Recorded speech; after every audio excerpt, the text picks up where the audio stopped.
Narito na iba pang malalaking balita sa Frontline.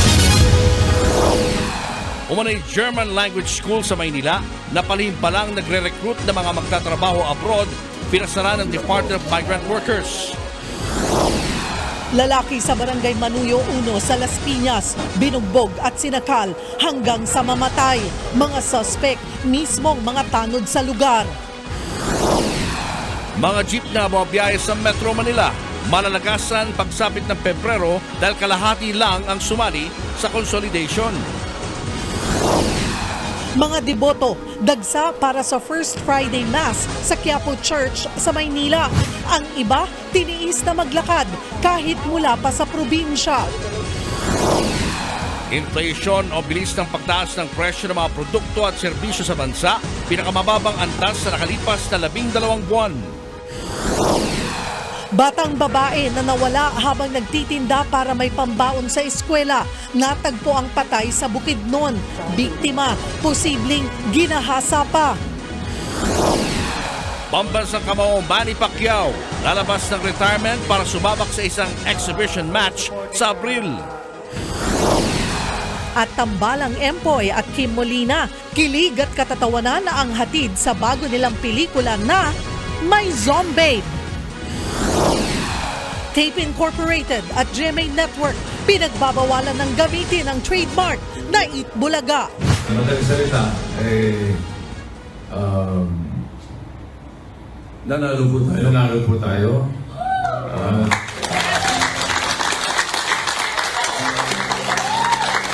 Ito nga yung pinatigas po ng Korte, yung aming sinasabi na tayo po ang may-ari ng Itbulaga.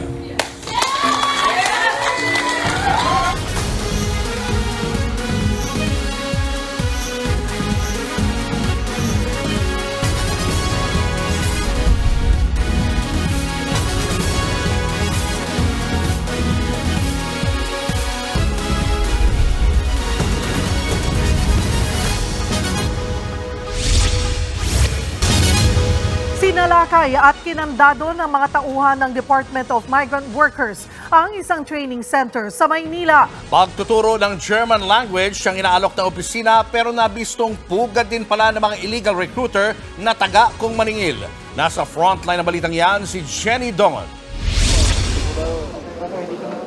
Napasugod sa gusaling ito sa Malate, Maynila ang mga tauhan ng Department of Migrant Workers. Kasama si DMW Officer in Charge Hans Leo Hakdak. Sinadya nilang opisina ng GIS German Document Facilitation Service o GLARC Manila.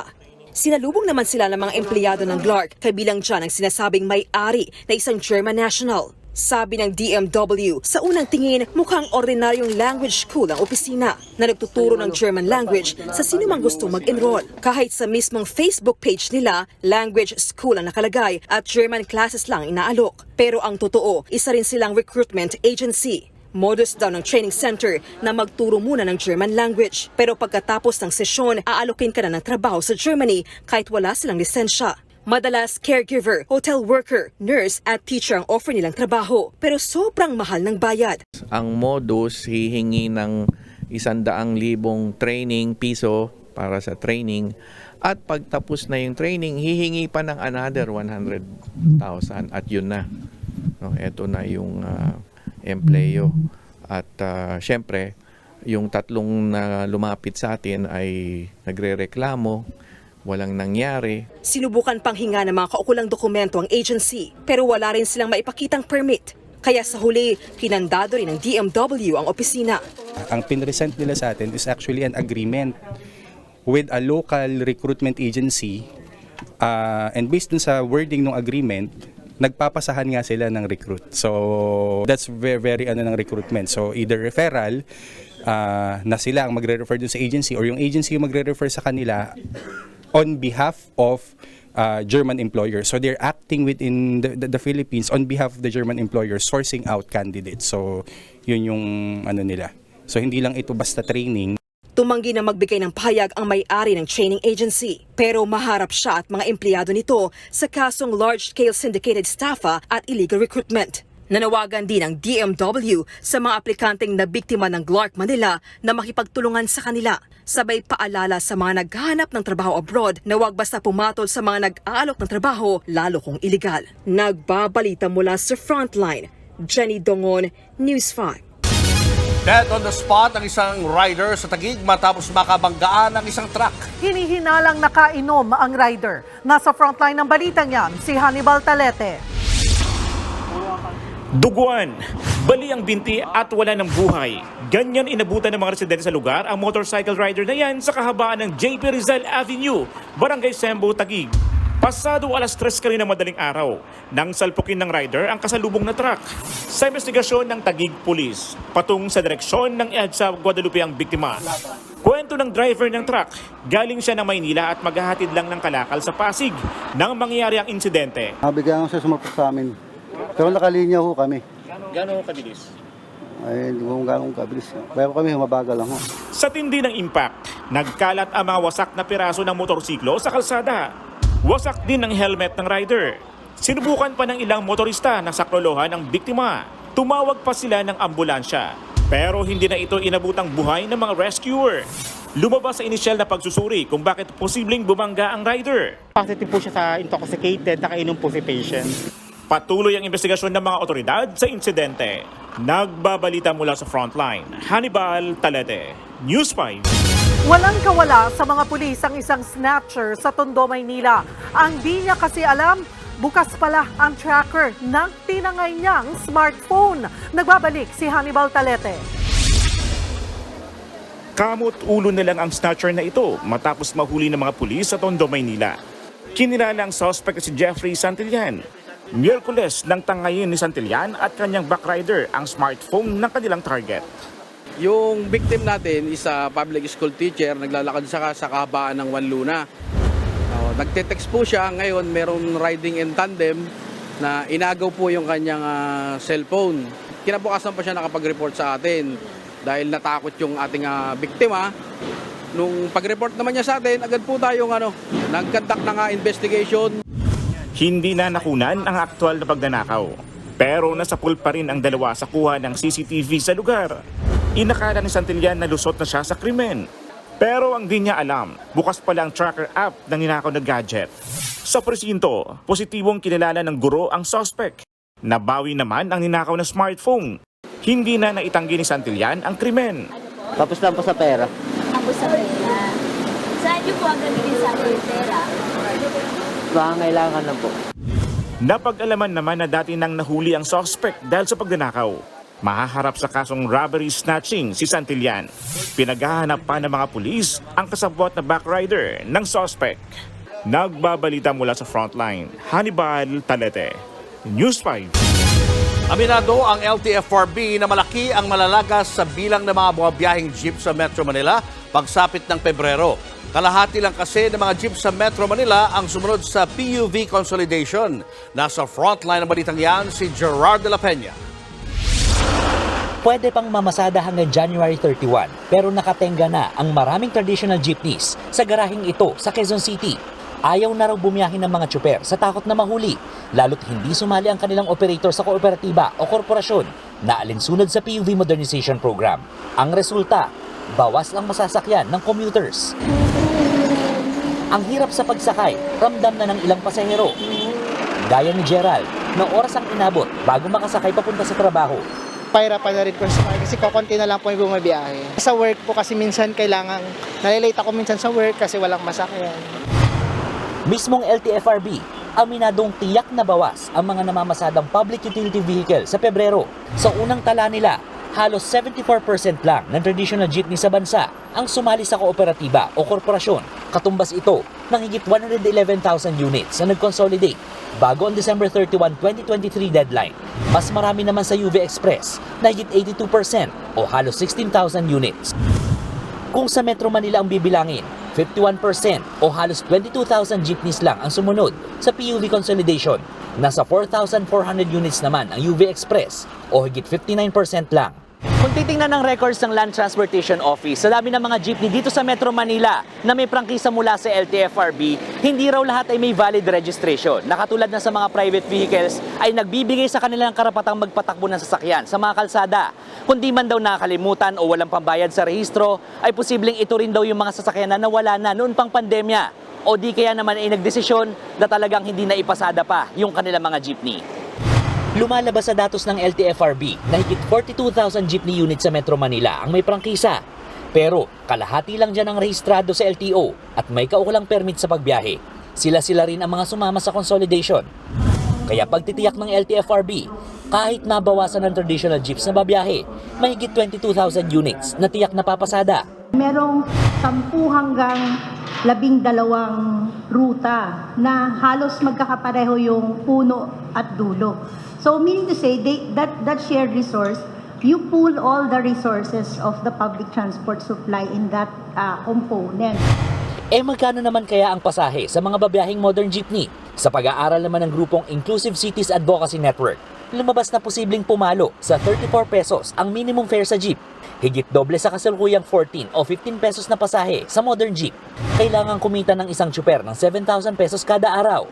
Yan ay para mabuno ang pambayad sa modern PUV unit na may halagang 2.6 million pesos. Kung tutuusin, mas mababa na ang 35 pesos forecast ng grupo sa naunang pag-aaral ng Ibon Foundation na aabot sa 50 pesos ang minimum fare sa jeepney kung itutuloy ang PUV Modernization Program, gaya ng ginawang pagsasapribado sa water concessionaire sa bansa. Bagay na parehong kinontra ng Office of Transportation Cooperatives. Wala pong basis and it is wrong to say something na medyo nakakatakot po kung wala po tayong basis. Ang negosyo ng jeepney has always been private. Nagbabalita mula sa Frontline, Gerard de la Peña, News 5. Gustong paimbestigahan ni House Speaker Martin Romualdez ang umano'y korupsyon sa PUV Modernization Program. Ayon kay Romualdez, nakarating sa kanyang sangkot ang mga dati at kasalukuyang opisyal ng transport agencies sa anomalya sa pagbili ng mga modernong unit. Pinaiimbestigahan na niya ito sa House Committee on Transportation. Kasabay nito, nananawagan si Romualdez sa Department of Transportation na isailalim sa masusing pag-aaral ang PUV Modernization Program. Pinabulaan na naman ng DOTR at LTFRB ang umano'y katiwalian sa programa. Wala pong katotohanan because first of all, nagkaroon na nga ng accusations at wala po nangyari sa katotohanan. But definitely, again, we will be there and we will hear para malaman po natin kung may bago po ba or meron po bang mga konkreto or sa mga accusations po. But rest assured, nandun po kami. Dagsana ang mga deboto sa Quiapo Church para sa unang First Friday Mass ng taon. Sa gitna naman ng paghahanda para sa traslasyon, may panawagan ang pamunuan ng simbahan sa mga deboto. Nasa frontline ng balitang yan si JC Cosico. Mula umaga hanggang hapon, walang patid ang dating ng mga deboto dito sa Quiapo Church sa Maynila. Para yan sa misa ngayong unang Biyernes ng taon. Pila ang mga deboto sa kahabaan ng Villalobos Street para makapasok ng simbahan na puno rin ng mga nagsisimba. Ang iba sa kanila, may bitbit pang mga replika ng itim na Poong Nazareno. Kabilang sa mga nakapasok ang 73 anyos na si Aling Anita. Kahit naka-wheelchair at hirap ng maglakad matapos ma-mild stroke, pinilit pa rin niyang magsimba. Ngayon lang kasi ako napasok, ilang taon na. Papasalamat ako kay Lord. Hindi niya pa ako kinukuha. Hindi niya ako pinababayaran at hindi niya pinababayaran mga anak ako ko. Kaya malaki ang utang na loob namin sa kanya. Sana wag niya kaming pabayaan. Ang mga hindi naman nakapasok, dito na lang sa Quezon Boulevard, Plaza San Juan o di kaya sa Plaza Miranda dumalo ng misa.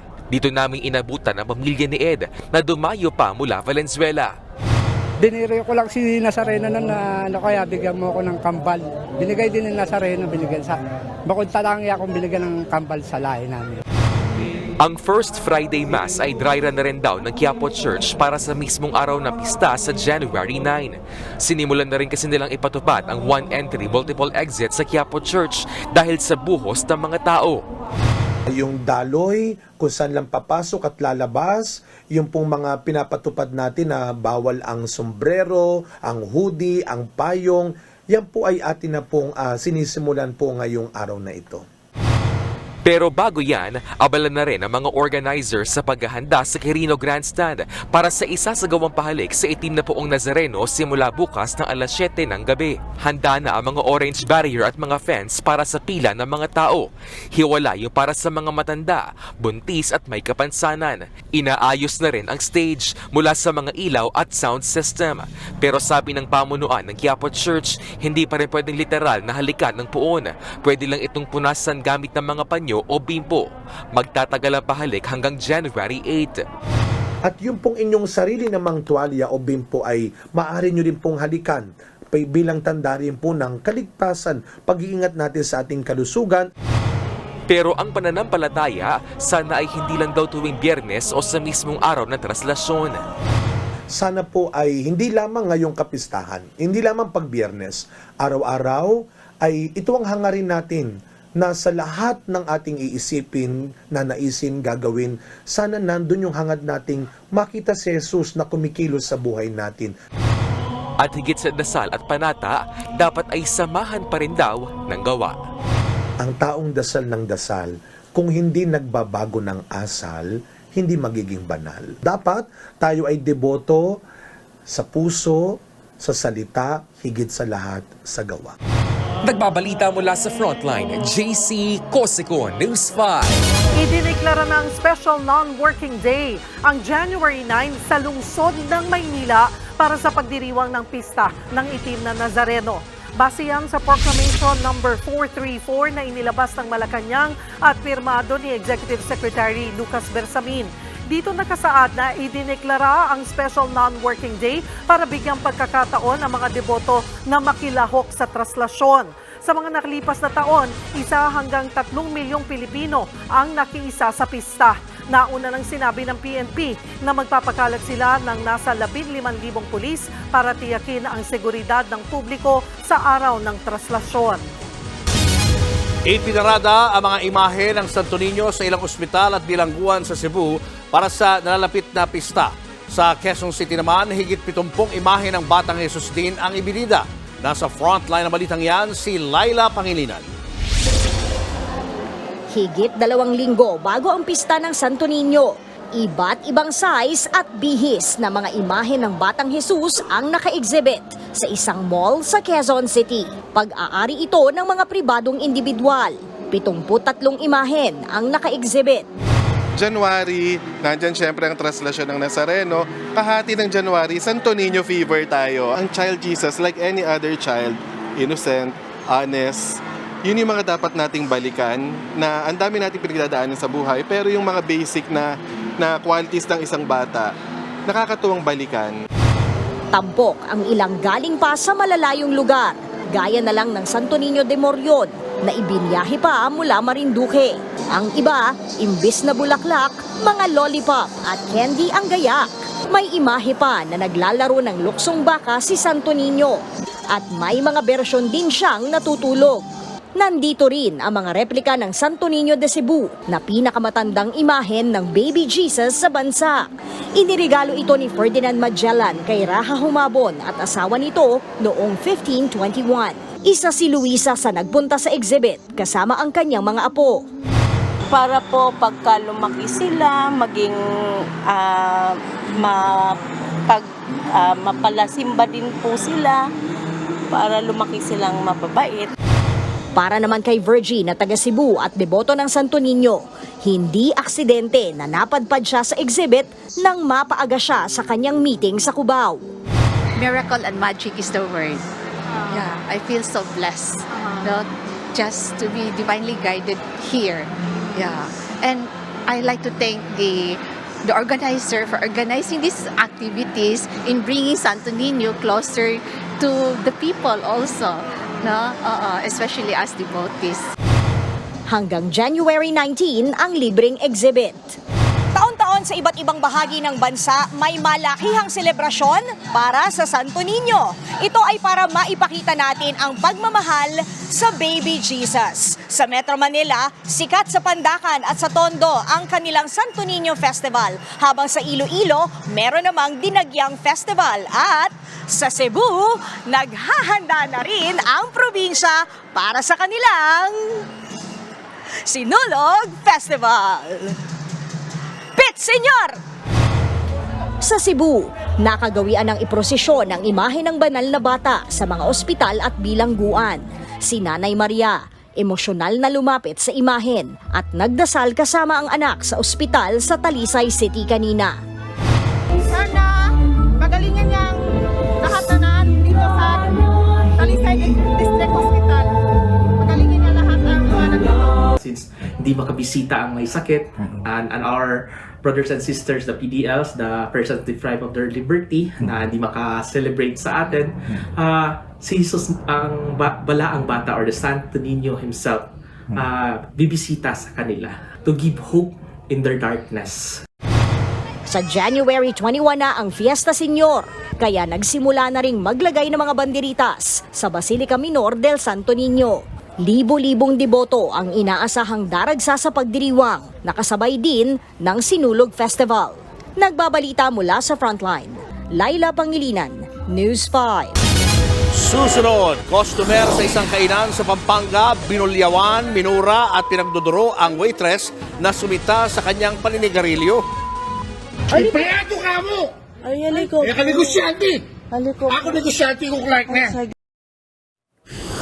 Estudyante na huling nakitang naglalako para may pambaon, pinatay at posible pang ginahasa sa Bukidnon. Dating child actor Jiro Manyo, viral matapos ibenta ang kanyang Best Actor Trophy para sa pelikulang Magnifico. At Tape Incorporated at GMA Network, inutusan ng Regional Trial Court na ihinto na ang paggamit ng trademark na Eat Bulaga. Abangan ang lahat ng yan sa pagbabalik ng Frontline Pilipinas.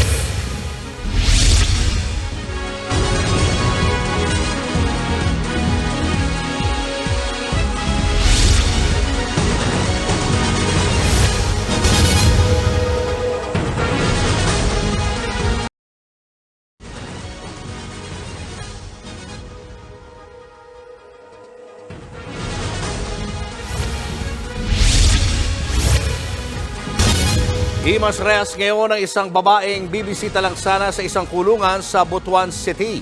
Nabisto kasing magpupuslit sana siya ng shabu na itinago niya sa kanyang panty liner. Nasa frontline na balitang yan si Hannibal Talete. Kalaboso ang 49 anyos sa si alias Vicky matapos makuhanan ng iligal na droga sa Butuan City. Nitong Martes nang pumunta siya sa Butuan City Jail para sana dalawin ang kanyang live-in partner na nakulong. Pero hindi na yan nangyari dahil sa inspection pa lang. Si Vicky hinarang na. Nabisto kasi ang dala niyang shabu na itinago sa panty liner. Nung chinecheck po yung gamit na yon, siya po siyang panty liner. Na-recover siya na isang panty liner and then doon sa may gilid, parang binutasan. Tapos doon pinasok yung shabu. Halos 1 gramong shabu ang nakumpiska kay alias Vicky na nagnegatibo sa drug test. Kinasuhan siya ng paglabag sa Comprehensive Dangerous Drugs Act of 2002 sa kabila ng mga ganyang insidente. Sa datos ng Presidential Communications Office, mahigit 27,000 barangay sa buong Pilipinas ang drug-free na. Higit 10 bilyong piso naman ang kabuuang halaga ng iligal na drogang nasabat noong nakaraang taon. Base sa report ng PNP, sa higit 40 anti-drug operations, naaresto ang nasa 56,000 suspect. Nakapagpatayo naman ng higit 500 community-based drug rehabilitation programs sa bansa. Plano raw ng gobyerno na mabawasan ng 10% ang target-listed drug personalities pagdating ng 2028. Nagbabalita mula sa Frontline, Hannibal Talete, News 5.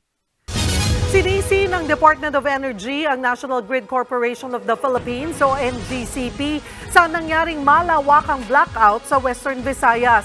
Dahil dyan, gusto ng ahensya na ipa-review sa Kongreso ang prangkisa at mga tungkulin ng NGCP. Nasa frontline ng balita niya, si Justin Punsala.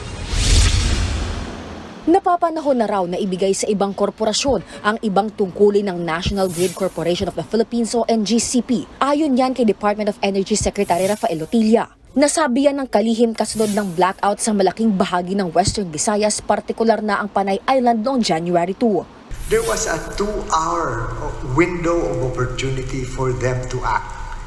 And that action should have come as a consequence of their responsibility as systems operator to maintain the stability and integrity of the grid.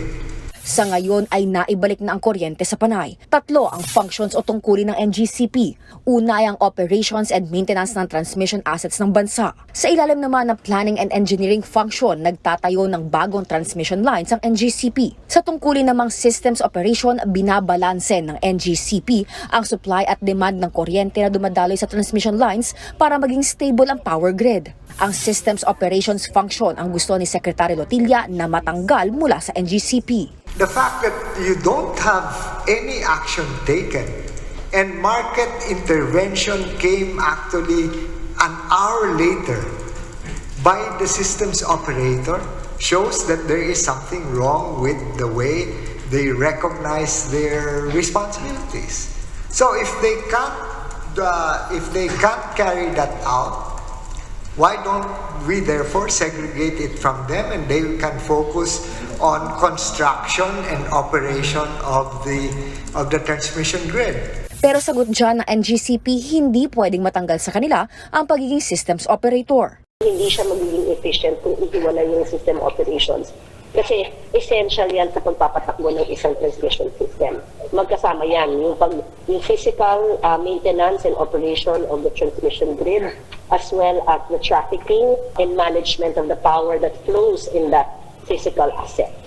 Sabi pa ng DOE, kung natapos lang agad ang mga proyekto ng NGCP sa Panay Island ay hindi magkakaroon ng problema sa supply ng kuryente. 6 na beses na raw kasing naaantala ang completion ng Panay Negros Cebu Transmission Line. December 2020 ang original completion date nito. Pero ayon sa NGCP, sa March 2024 na target matapos ang proyekto. Maging ang Mindanao Visayas Interconnection Project na noong 2020 ang original target, hindi pa rin natatapos. What caused the collapse of the Panay subgrid is the delayed implementation of these CNP projects.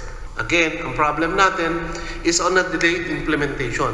Pero paliwanag ng NGCP, hindi naman nila tinutulugan ang mga proyekto. It's not without, for lack of trying, and hindi rin yan dahil ayaw namin pondohan or tapusin or hindi namin ginugundulan ng resources. There are external factors na hindi lang sa Pilipinas present, and paulit-ulit namin sinasabi, number 1, yung right-of-way, number 2, permitting. Pero ang DOE hindi kumbinsido sa paliwanag ng NGCP. No less than the Office of the President is helping NGCP. We go out of our way to help them process their permits. I do not believe that it takes 8 years for a right-of-way case to be settled, especially of national significance. Mahina siguro ang abogado. The right-of-way and permit problem, I don't think it's the reason. It is a mere excuse. Nagbabalita mula sa frontline, Justine Punsalang, News 5. Showbiz, eto na nga! Mga kapatid, eto na nga ang mga patok na showbiz balita this first Friday of the year. Ibinenta na ng dating child star na si Jiro Manyo ang kanyang Best Actor trophy mula sa Gawad Urian. Magkano to? Best Actor to? Actually, boss, wala kasi akong idea. Pero ano lang nila ako, tinuturuan lang din ako ng utol. Sige, magkano yan? Award mo yan. 500. Sa isang episode ng YouTube series na Pinoy Pawn Stars ng vlogger na si Boss Toyo, nakipagtawaran si Jiro para mabenta ang kanyang trophy. Mula sa ₱250,000 na ibaba sa 75,000 pesos ang halaga ng kanyang trophy. Nabanggit ni Jiro na ang rason kung bakit niya ibinenta ang tropeyo ay para na rin maisama sa project na museum ni Boss Toyo. 2004 nang manalo si Jiro bilang Best Actor dahil sa pagganap niya sa pelikulang Magnifico. Eto pa nga, Nadagdagan pa ng mga sinihan ang Jescom Films at MQuest Ventures produced Metro Manila Film Festival entry na Gomburza. Sa ngayon, napapanood na ang period film tungkol sa tatlong paring martir sa 132 cinemas nationwide. May 2 araw pa bago tuluyang matapos ang film festival. Kaya naman, pwede pa rin itong madagdagan pa. Matatandaan noong mga unang araw ng pista, aabot lang sa halos 40 sinihan na naipapalabas ang pelikula. Patuloy pa rin nating suportahan ang Gomburza at iba pang MMFF entries hanggang January 7. Eto pa, MMFF update pa rin. Nagdiriwang ngayon ang buong Philippine cinema sa umaapaw na success na nagpapatuloy pa ring Metro Manila Film Festival. May 2 araw pa bago matapos ang pista pero ang kita nito, bukod sa naungusan na ang kita last year, sumampa na sa mahigit 700 million pesos. Sabi ni MMFF Chairman Attorney Don Artes, sa ngayon kumita na ang halos lahat ng mga entry ng pista ngayong taon. Kumpiyansa sila, kaya pang mas kumita ang film festival ngayong taon hanggang malagpasan ang 2018 record box office ng MMFF na 1 bilyong piso. Susunod, search operations para sa daan-daan pang nawawala matapos ang lindol sa Japan, pahirapan. Blackwater Bossing at Northport Batang Pier nagtuos sa pagbabalik ng PBA Commissioner's Cup. At karakter ni Lovie Poe sa Batang Quiapo na si Mokang patay na matapos barilin sa latest trending na episode kagabi. Yan at iba pa sa pagbabalik ng Frontline Pilipinas.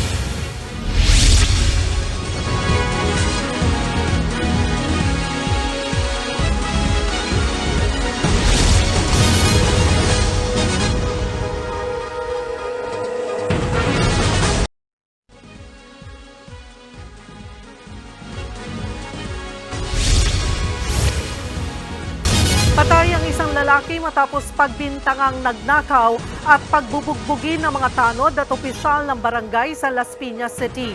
Hindi pa nakontento ang mga salarin at sinakal at itinapon pa sa creek ang bangkay ng biktima. Nasa frontline ng balitang yan, si Gary De Leon. Nakalubog sa tubig at walang saplot pang itaas. Ganyan natagpuan sa isang creek sa Las Piñas ang bangkay ng 24 anyos na si Jericho Racabo madaling araw noong December 26. Bago ang insidente, huling nakitang buhay ang biktima sa isang karinderya sa tramo 2 Parañaque, ilang metro lang sa boundary ng Las Piñas. Kwento ng isang testigo, mga tanod ng barangay Manuyo 1 sa Las Piñas ang dumampot kay Jericho. Kakatapos na lang po kumain sa isang karinderya po. Dinampot po siya ng mga tanod, tapos dinala po siya sa barangay outpost. Dahil daw po sa pagnanakaw. Habang nasa loob ng barangay hall, dito na raw paulit-ulit binugbog si Jericho. Humihingi na nga po siya ng saklolo sa mga tao, pero parang wala pong umaawat sa mga tanod. Mahigit 12 po eh. Opo, halos lahat ng naka-duty ng panggabi nandun po. Ilan sandali pa, nakita na lang nilang isinakay si Jericho sa tricycle. Kahit nakasakay, inuupakan pa rin daw ang biktima. Ito na ang huling beses na nakitang buhay si Jericho bago nakita ang bangkay niya sa creek. Sa investigasyon naman ng Las Piñas Police, lumalabas na binugbog nga at sinakal hanggang mamatay si Jericho bago itinapon sa creek. Doon pa lang po sa tricycle, inuupakan na po ng driver ng tricycle. Tapos, dinudukot po siya sa likod na parang sinasakal po. And then, binyahe na po. Hindi ko alam kung saan na po binyahe nung kagawad. Sa ginawang follow-up operation, naaresto ang 4 na sospek, kabilang ang 2 tanod, isang utility at kagawad ng barangay. Tinutugis pa ang natitirang 8 sospek, pero pare-pareho silang sasampahan ng kasong murder. Nagbabalita mula sa Frontline, Gary De Leon, News 5. Lalo pang bumagal sa 3.9% ng inflation ang antas ng pagtaas presyo ng mga produkto at serbisyo sa bansa. Sa kabila niyan, marami pa rin mamimili ang umaaray sa mahal na mga bilihin. Nasa frontline ng balitang yan si Mon Gualvez. Nasa 200 piso na lang ang natira sa 1,000 pisong budget sa pamamalengke ni Tatay Jeffrey nang maabutan namin sa Kamuning Public Market sa Quezon City. Ang napamili lamang niya, 5 kilong bigas, 10 pirasong itlog, tig 1 pack ng tosino't hotdog at 1 boteng mantika. Para raw ito sa 3 araw ng kanilang pamilyang may 6 na miyembro. Pero dati, napapaabot na raw niya ng pang 1 linggo ang 1,000 pisong budget. Napakahirap talaga, honestly. Isipin mo yung 1,000 ko. Siyempre, kinakabahan nga ako, baka next week magiging 1,500 ito, babalik ko sa 2,000. Hindi mo alam yung presyo, nagbabago sa palengke, halos araw-araw. Ang tanong, hanggang kailan magtitiis ang mga Pilipino sa mahal na mga bilihin? Bababa pa kaya ang presyo ng mga pangunahing produkto? Kung inflation o yung bilis ng pagmahal ng presyo ng mga produkto at serbisyong pagbabasehan, mukhang magtutuloy-tuloy pa ang taas presyo. Ang pakonsuelo na lang ngayon, lalo daw itong bumagal sa ikatlong sunod na buwan. Base sa datos ng Philippine Statistics Authority, 3.9% na lamang yan itong December 2023 kumpara noong Nobyembre na 4.1%. Higit din sa kalahating mas mababa ito kumpara nung nakaraang taon na pumalo sa 8.1%. Pangunahing nakaambag sa mas mabagal na pagtaas ng mga presyo ang housing at utility bills gaya ng sa tubig, kuryente maging sa krudo. Bumagal na rin daw ang pagtaas ng presyo ng pagkain gaya ng karne, kape, gatas at itlog maging non-alcoholic beverages. Pero ang ending, ang mga paunahing bilihin mabigat pa rin sa bulsa. Tumataas pa rin, di ba? Isipin mo na lang yung mantika na 20 pesos ngayon, 35 ang bili ko. Dating binibili ko, bibili ka ng manok. Pero ngayon, di na po. Ang taas-taas, di na kaya. Kawawa yung kaming mga mahihirap. Tiyempong holiday season ng buwan ng Disyembre kung saan mataas ang konsumo o maraming bumibili. Pero paliwanag ng Philippine Statistics Authority, hindi yan sapat na batayan ng pagbilis ng inflation. Kung may ilang produktong mabagal ang pagtaas, nakitaan naman ng PSA na mabilis ang inflation sa bigas. Halos 2 piso kada kilong iminahal ng bigas mula Nobyembre hanggang noong Disyembre. Mukhang mananatili pa rin daw ang ganitong trend sa presyo ng bigas sa mga unang buwan ng 2024.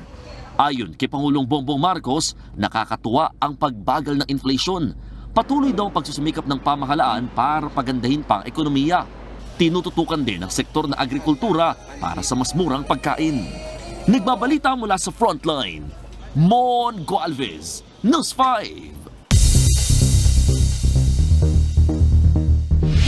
Umakyat na sa mahigit 70 ang patay kasunod ng malakas na lindol sa Japan.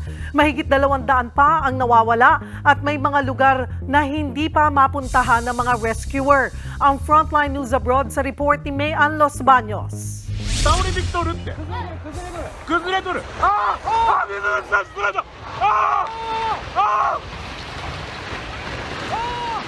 Sa pool sa video ang makapigil hiningang eksenang ito nang biglang rumagasa ang landslide sa ilang mga bahay sa Wajima City, Japan, ilang minuto matapos yumanig ang magnitude 7.6 na lindol. Nilamon ng putik ang mga puno, poste at bahay na nadaanan nito. Muntik pang abutan ng isang residente na nakatakbo naman palayo. Sa Suzu City naman, nabuhayan ng pag-asa ang mga rescuer matapos mga iligtas ang 80 anyos na lolo na 2 araw na trap sa gumuhong bahay niya. Pinagtulungan siyang iahon sa bubungan, saka dinala sa ospital. Sa ngayon, 7,000 rescuer na ang dineploy sa Ishikawa Prefecture, pero oras ang kalaban nila dahil paliit ng paliit ang tsansang makahanap ng mga survivor. Sa uling datos nga, umakyat na sa 72 ang mga patay sa lindol, habang mahigit 200 pa ang nawawala. Meron ding 30 lugar pa sa Ishikawa Prefecture ang hindi mapasok, kaya mahigit 700 residente roon ang isolated. Nasa 34,000 naman ang tumutuloy ngayon sa mga evacuation shelter, pero nagkakaubusan na ng malinis na tubig at pagkain. 74,000 bahay rin ang nawala ng tubig matapos masira ang mga water pipe. Ang mga volunteer namang ito galing pang Turkey. Nagluluto at namimigay na rin sila ng libreng pagkain. Ayon naman kay Japanese Prime Minister Fumio Kishida, dadagdagan nila ang budget para sa pagresponde sa trahedya. Mahigit 4 billion yen o 1.8 billion pesos ang balak nilang ilabas na emergency fund sa susunod na linggo. At Amerika lang daw muna ang papayagan nilang tumulong sa relief operations. Dahil naman sa sunod-sunod na aftershocks, binabantayan ng mga otoridad ngayon ang Shika Nuclear Power Plant na pinakamalapit sa epicenter ng lindol. Wala namang naiulat na pagtagas ng radiation, pero hindi maiwasang mag-alala ng mga residente dahil sa Fukushima Daiichi disaster noong 2011. Nagbabalita mula sa Frontline, Mayan Los Baños, News 5. Sinimula ng alisin ang nasunog na eroplano sa runway ng Haneda Airport sa Tokyo, Japan. Nagpadala na ng 2 excavator para baklasin ang magkabilang pakpak ng Japan Airlines Airbus A350. Dadalhin ang mga debris sa garahe nito para doon ipagpatuloy ang inspeksyon ng Tokyo Police. Hinahanap pa rin ang cockpit voice recorder ng eroplano para mabigyang linaw ang nangyaring aksidente. Maglalanding ang passenger jet ng Martes sa runway nang mabanggaan nito ang isang aircraft ng Japan Coast Guard. Nakalikas ang lahat ng higit 300 pasahero ng Japan Airlines bago pa man nasunog ang eroplano. Pero 5 crew member ng Coast Guard plane ang nasawi. Kahit umaalma ang China, nanindigan ng Pilipinas na wala itong planong itigil ang mga nakalinyang joint patrol exercises kasama ang Amerika sa West Philippine Sea. Tinawag kasing irresponsable at pambubuyo ng China ang Joint Maritime Patrol ng Pilipinas at Amerika noong Miyerkules. Hindi raw ito nakakatulong para pahupain ang tensyon sa rehiyon. Pero sa isang pahayag, iginiit ni National Security Advisor Eduardo Año na wala namang mali sa Joint Patrol dahil idinaos ang exercise sa Exclusive Economic Zone ng bansa alinsunod sa international law. Nakasentro rin daw ang mga exercise para paigtingin ang maritime capability at interoperability ng dalawang bansa. Kaya nagpahaging na rin si Secretary Año na posible pang masundan ang mga ganitong aktibidad sa hinaharap. Sa kabila nito, nilinaw ng kalihim na palaging bukas sa mapayapang pakikipagdialogo ang Pilipinas sa China.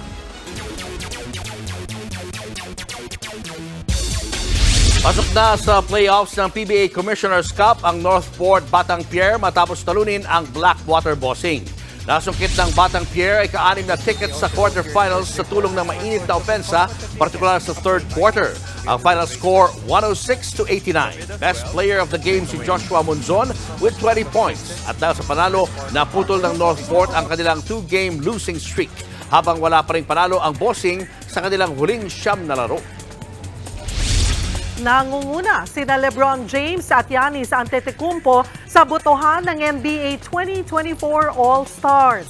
May mahigit 2 milyong boto si King James para pangunahan ang mga player sa Western Conference. Ilan pa sa mga napupusuan ng fans sina Kevin Durant, Nikola Jokic, Luka Doncic at Steph Curry.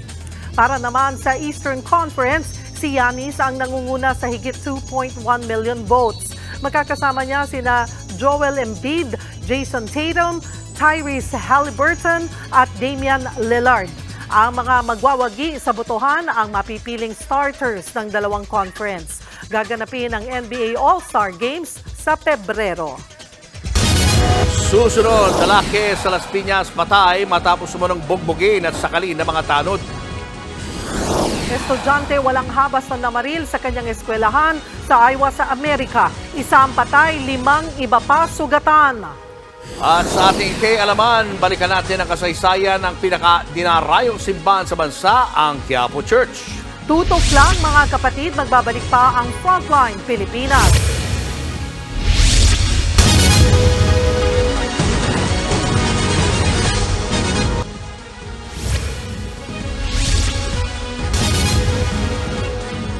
Nag-amok at binuliwan ng lalaking customer ang staff ng isang kainan sa Clark, Pampanga.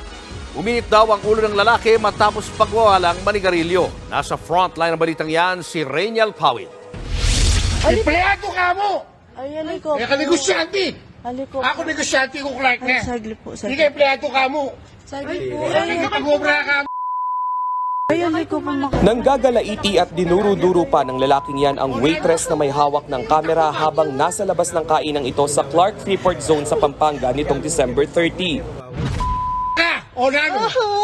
Ulita ko ba? O nano? Paulit-ulit na minura ng lalaki at animoy inambahan ng suntok ang empleyado. Ang lalaki uminit daw ang ulo matapos pagbawalang manigarilyo ng waitress sa loob ng restaurant. Agyalong biya kayong bangkwede, babawal, just isindi. Ali po, andyan ako rin ako man pumuntang restaurant. Mama, naman po talagang asok. Nilalanda kayo po, Wari. Namagitan naman ng lalaking naka-blue na polo na kasama ng umano'y negosyante. Pero tuloy niyang pinapagalitan ang resto employees. Sa nakuha namang kopya ng CCTV footage sa loob ng establishmento bagong insidente, kitang-kita ang paninigarilyo ng 2 lalaki kahit pa no smoking zone ang lugar. Ilang beses daw sinita ng staff ang dalawa pero hindi sila nagpapigil. Nakuha rin ng staff ang mga upos ng sigarilyo ng dalawa. Dito sa restaurant na ito, nangyari yung paninigaw ng umunay negosyante doon sa 3 waiter at binalikan natin ito ngayon, subalit tumanggi nang magbigay ng pahayag yung mga sinigawan na waiter kahit wala pa silang hawak na dokumento doon sa kanilang pakikipag-areglo. January 3 nangyaring pag-aareglo ng 2 kampo sa tulong ng Public Safety Division ng Clark Development Corporation. May napag-usapan naman po. They're moving forward to settling it by themselves na lang. Pero hindi pa tapos dyan ang perwisyo ng lalaki sa video. Nang makausap kasi ng aming team ang mga CQ sa compound, ikinwento nilang muntikang pangmanagasa ang sinasakyan ng customer.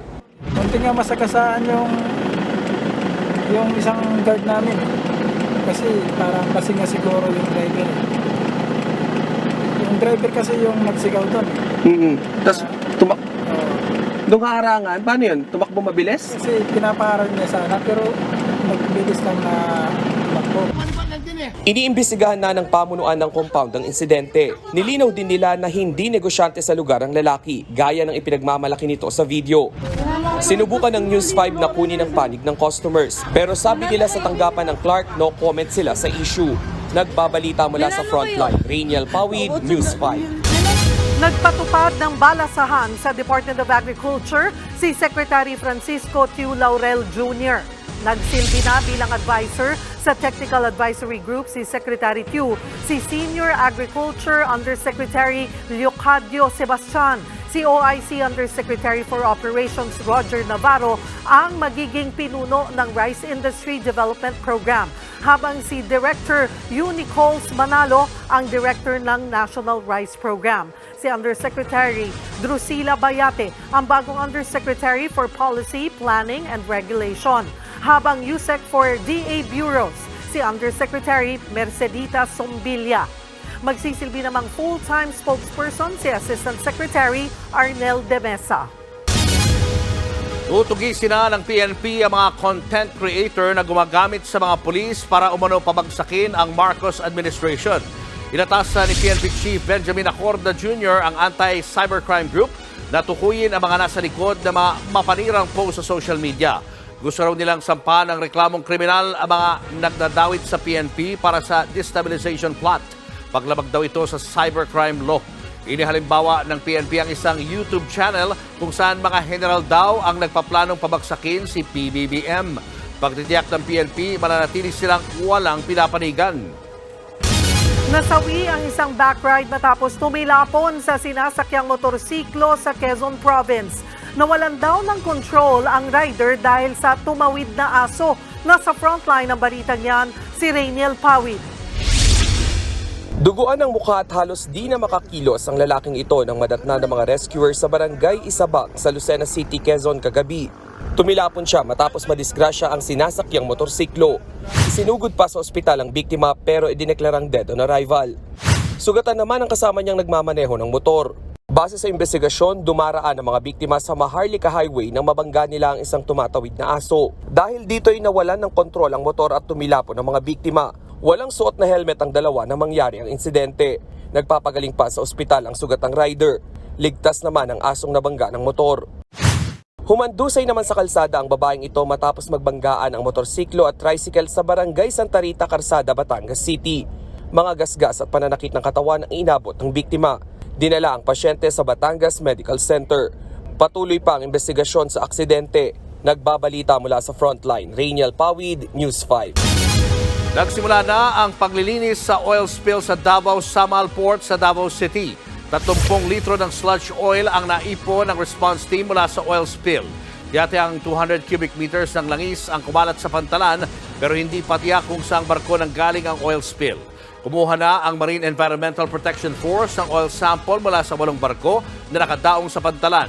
Itong Martes, nakatanggap ng ulat ang Coast Guard Southeastern Mindanao tungkol sa oil spill malapit sa Davsam Port.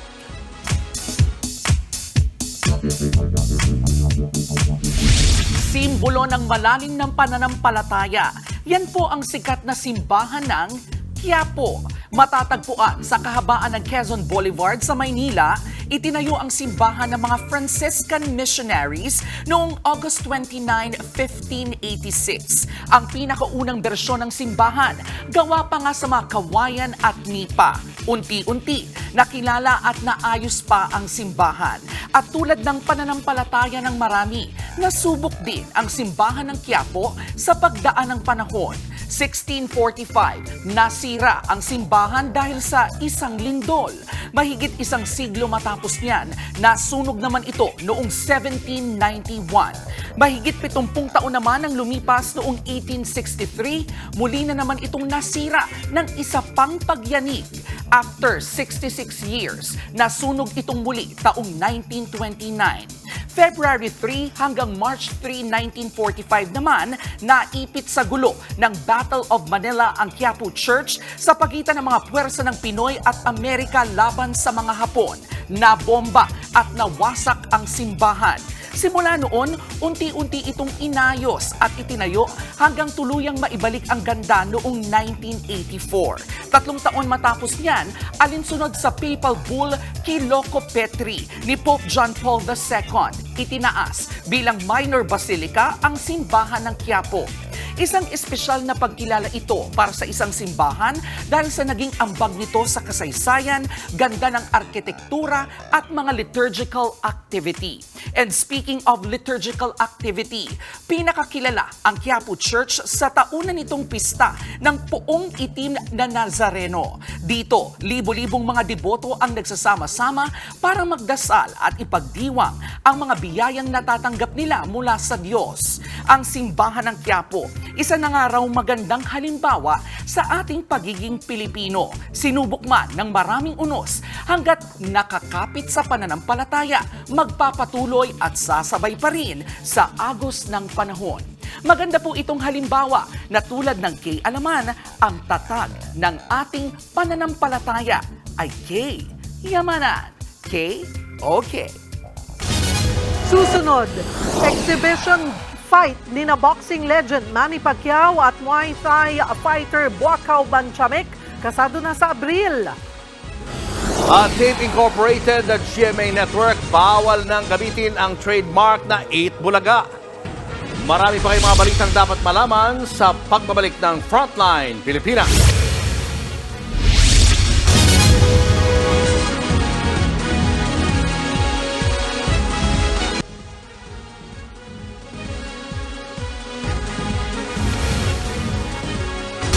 Bubuo na raw ng Interagency Task Force ang Bureau of Customs na magbabantay sa umano'y modus na balikbayan box for sale.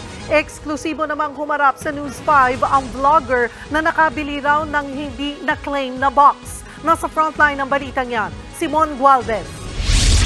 Meron nga ako nakitang isang post na meron daw mga balikbayan box na hindi na daw nakiklaim na mga pinapadalhan. Ibinagbebenta na pala siya. Ito ang viral video ng vlogger na si Alexis Vines patungkol sa pagbili niya ng balikbayan box online sa halagang 5,500 pesos. Nakarating ito sa Bureau of Customs na sinabing ipatatawag ang vlogger at iimbestiga na umano'y bentahan ng balikbayan boxes. Eksklusibong humarap sa News 5 si Alexis. Kwento niya, nakita niya lamang online ng mga ibinibentang balikbayan box na hindi nakiklaim. Na-curious daw siya, kaya ito binili. Pero nang buksan ito, nagduda siya kung tunay nga ba ito. Baka scam lang to, baka ginagamit mo po yung balikbayan box, ganun. Tapos nilalamanan lang nila para sabihing balikbayan box. Git ng vlogger, hindi gawa-gawa ang video niya. Handa rin daw siya makipagtulungan sa investigasyon sa umano'y modus. Hindi ko rin po talaga alam na illegal ba ito or legal. Pero nabili ko lang po siya online, which is pwede po natin makita lahat at pwede po natin mabili lahat. Kaya po pinakita ko po sa video, nalaman po natin na lahat na may ganun po pala talagang nangyayari. Nauna nang kinumpirma ng Bureau of Customs na may ilang forwarding company na kung hindi ibinibenta, pinamimigay na lamang ang mga balikbayan boxes na ilang taon nang nakatenga sa kanilang mga warehouse. Kung ito is under a contractual obligation na kapag hindi may pagsang-ayon o consent, itong nagpapadala na maaari mong kunin yung box ko kapag hindi ko na talaga kinlaim yan or hindi ko binayaran yung dapat bayaran ko sa inyo, nagkakaroon talaga ng karapatan yung pinagpadalhan to liquidate. Pero ang Filipino nurse na si Buena na nasa Canada, hindi maiwasang mainis nang mapanood ang viral video. Ang mas kinaiinit daw ng kanyang ulo, may balikbayan box din silang 2019 pa hinihintay dumating. Pero hanggang ngayon, wala pa rin. Ang mas malala, sinisingil pa raw sila na nakausap niya sa Bureau of Customs hotline para lang mailabas ang balikbayan box. Kompleto naman na raw sila sa lahat ng requirement at bayad sa BOC. Nung tumawag ng kapatid ko, doon na nagsabi na may bayad nga, 18 to 20,000 yon. May fee daw po para ma-release there. Aside sa mga requirements na documents, yung power of attorney and then yung ID. Itinanggi naman ng Bureau of Customs ang akusasyon. Wala hong policy ang customs na inaalaw ang atin hong mga hotline agents, no? These are third-party call center agents. Hindi po ito authorized na kumulekta ng kahit na anong fees. Nakatakda na raw bumuo ng interagency group na tututok sa mga problemang may kinalaman sa mga naiipit at hindi na i-deliver na balikbayan boxes. Nagbabalita mula sa Frontline, Mon Gualvez, News 5. Inakusahan ng pangmomolestya ng mga estudyanteng lalaki ang isang profesor sa Cebu City. Nahuli pa umano si Prop na katabing matulog ang isang nakahubad na estudyante. Nasa frontline ng balitang yan si John Aroa. Nahaharap ngayon sa kontrobersiya ang Cebu Technological University ng Cebu City matapos ireklamo ang isa sa mga propesor ng universidad ng umano'y pangmomolestya. Ayon sa isang email, ang biktima ng propesor ay mga estudyanteng lalaki at mga job order employee ng universidad.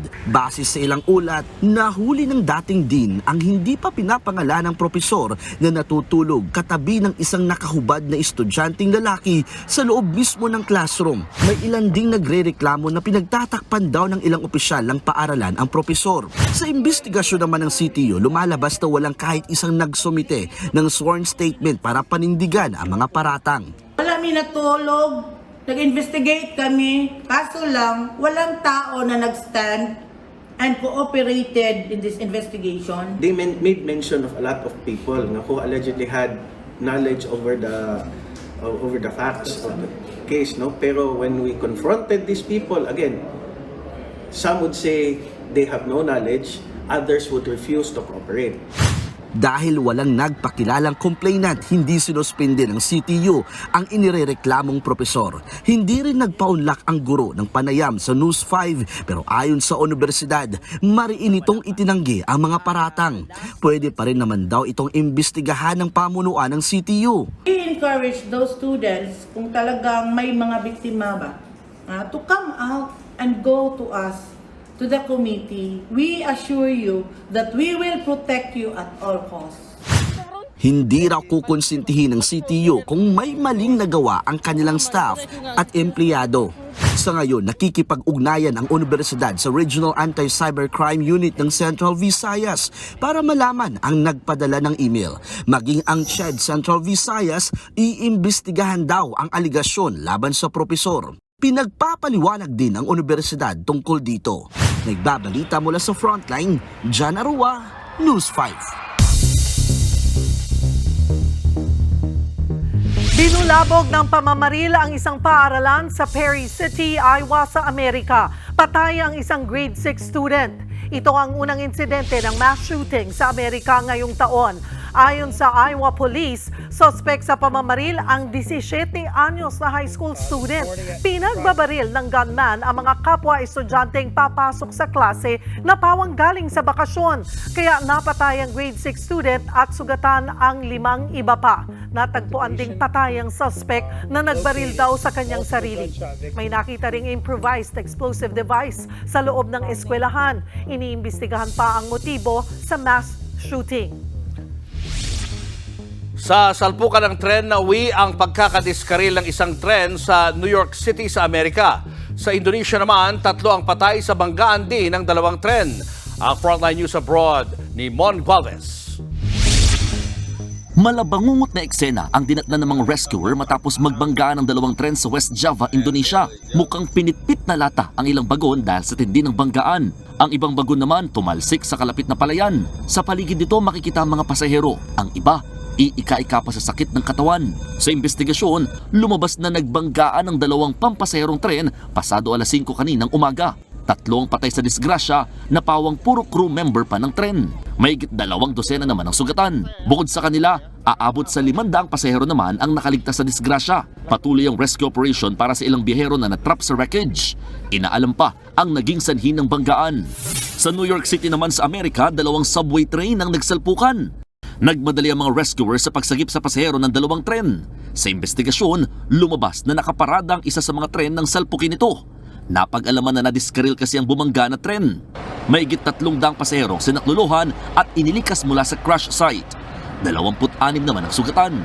Patuloy din ang investigasyon sa insidente. Nagbabalita mula sa frontline, Mon Gualvez, News 5.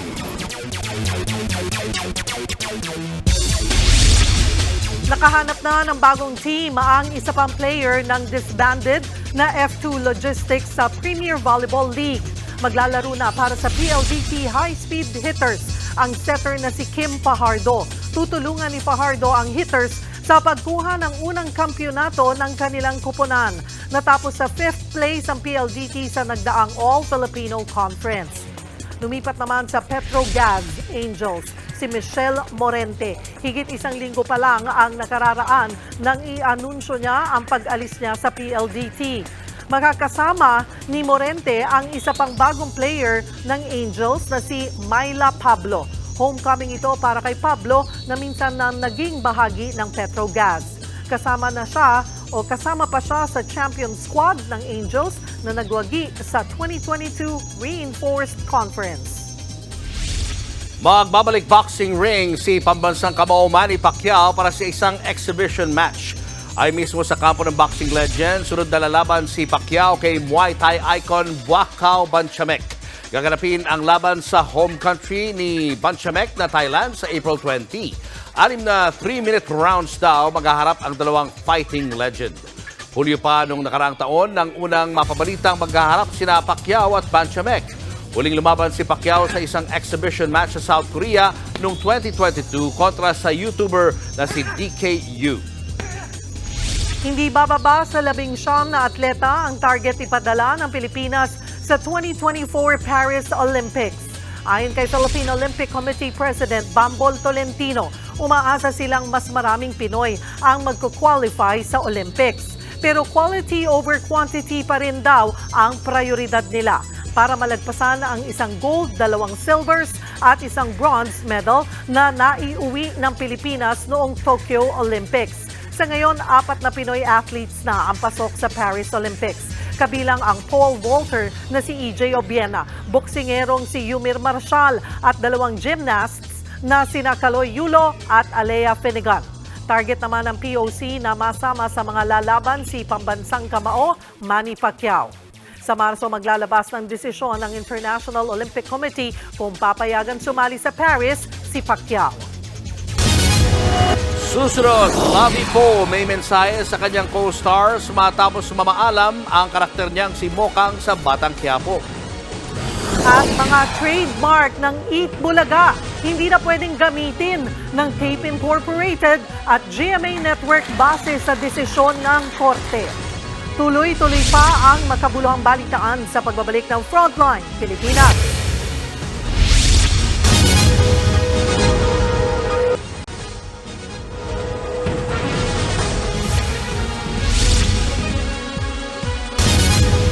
Sumiklab ang magkahiwalay na sunog sa Navotas at Mandaluyong. Hapon na magsimula ang sunog sa kaabahan ng Sandigan Street, Barangay Tansa 1. Inabot ng 2 oras bago dineklarang fire out ang sunog dakong alas 5 ng hapon. Sa Mandaluyong naman, lumang gusali ang nasunog sa Barangay Highway Hills ngayong gabi. Wala naman nasaktan sa sunog. Under control na rin ang apoy. Isang bluefin tuna sa Tokyo, Japan ang ibinenta ng halos $800,000 o 44 million pesos sa taunang New Year tuna auction doon. May bigat na 238 kilograms ang bluefin tuna na binili ng isang Michelin-starred sushi restaurant sa Ginza District. Ibebenta raw ang tuna na ito sa naturang restaurant maging sa ilan pang food stores sa Tokyo. Nangyari ang auction sa Toyosu Fish Market sa Tokyo, ang pinakamalaking pamilihan ng isda sa lugar. Ito raw ang ika-4 na pinakamahal na tuna na nabili sa taunang auction na nagsimula noong 1999. Showbiz, eto na nga! Mga kapatid, eto na nga, itutuloy-tuloy ng mga batikang comedian at artistang sina Empoy at Kim Molina ang pagpapasaya sa mga sinehan pagkatapos ng Metro Manila Film Festival sa kanilang rom-com fantasy film na My Zombie. Napipressure na kaya ang dalawa? Nasa frontline ng balitang yan, si MJ Marfori. Ang sagot sa tanong kung ba't mahal kita. Patay na patay!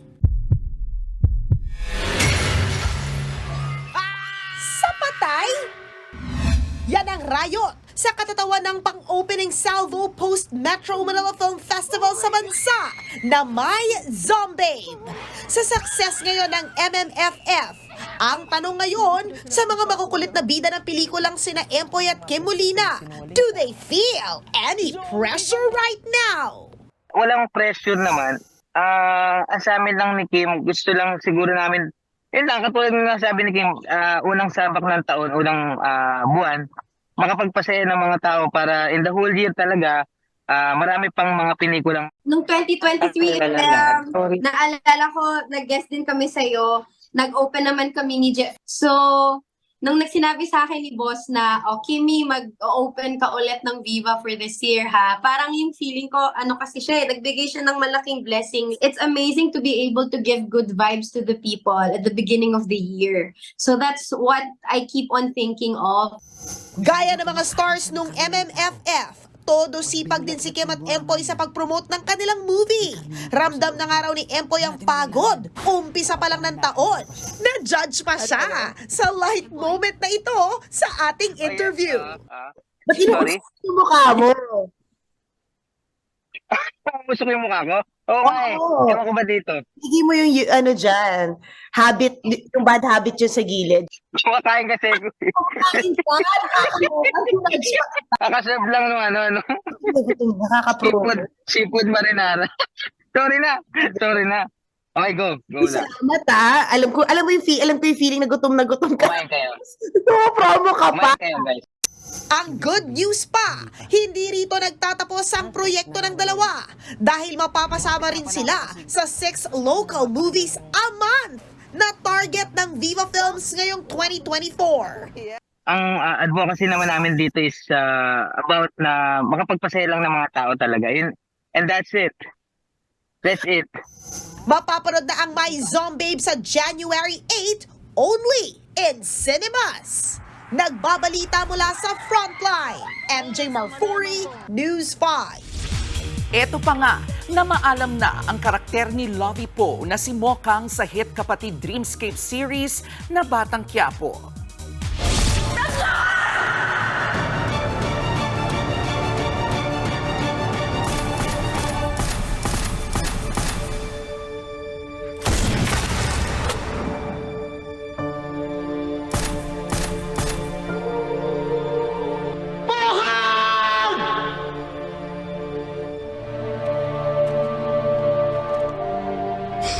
Sa episode kagabi, nabaril sa ulo si Mokang matapos niyang protektahan si Tanggol played by Coco Martin. Sa Instagram naman ni Lovie, malungkot siyang nagpaalam at nagpasalamat sa lahat ng nakasama niya sa Batang Quiapo. Nag-special shoutout pa siya sa kanyang partner at direktor na si Coco na nagpapatuloy ng legacy ng kanyang ama na si The King Fernando Poe Jr. or FPJ. Eto pa, mas paaangatin pa natin ang Philippine TV sa mas umiinit pang mga K-drama sa Kapatid Network. At ang ating EAT at PBA Commissioner's Cup Season 48 mapapanood na rin sa CNN Philippines. Narito ang aking report. Bakit hindi mo sabihin sa kanyang nararamdaman mo? Sabi mo, matagal mo na siyang gusto. Oh no! Mas tumitindi ang love triangle ni na Jaehoon, Byun-hyuk at Baekjun. At sa huling linggo nito next week, mas titindi pa ang mga problema sa love life at kumpanya sa hit Korean series na Revolutionary Love. Tutukan yan Lunes hanggang Biyernes, 4:30 p.m. sa Hapon Champion ng TV5. Sa pagtatapos naman ng Revolutionary Love, papasok naman ang 2019 hit K-drama na Diary of a Prosecutor. Isa ito sa mga huling proyekto ng pumanaw na multi-awarded actor na si Lee Sun-kyun. Katambal niya rito ang aktres na si Jong Ryo-won. Iikot naman ang kwento ng serye sa mga overworked prosecutors sa Korea na humahawak ng sangkaterbang kaso sa isang maliit na bayan. Abangan ang Diary of a Prosecutor sa ating Hapon Champion simula January 15. Come on, everybody! Mga utol, mga kapatid!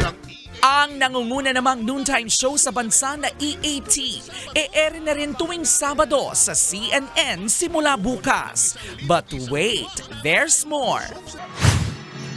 Scotty for three. Bang! Dahil kahit ang Season 48 ng PBA Commissioner's Cup, mapapanood na rin sa CNN tuwing Sabado naman at Linggo. Talagang mas angat ang weekend. Masaya, mas maaksyon, at mas Ito pang matindi, panalo ang TVJ sa isinampa nilang kaso ng copyright infringement at unfair competition para sa titulo na Itbulaga. Sa kanilang Facebook Live kanina, masayang inanunsyo ni Tito Soto, Vic Soto at Joey De Leon na kinatigan sila ng korte para sa nasabing kaso kontra sa Tape Incorporated at GMA Network. Sa desisyon ng Marikina Regional Trial Court, hindi na pwedeng gamitin ng Tape Incorporated at GMA ang titulong Itbulaga at EB o anumang bahagi ng show na nilikha ng TVJ tulad ng jingle at mga segment nito. Bukod dito, kailangan ding magbayad ng danyos na aabot sa 3 milyong piso ang kampo ng Tape.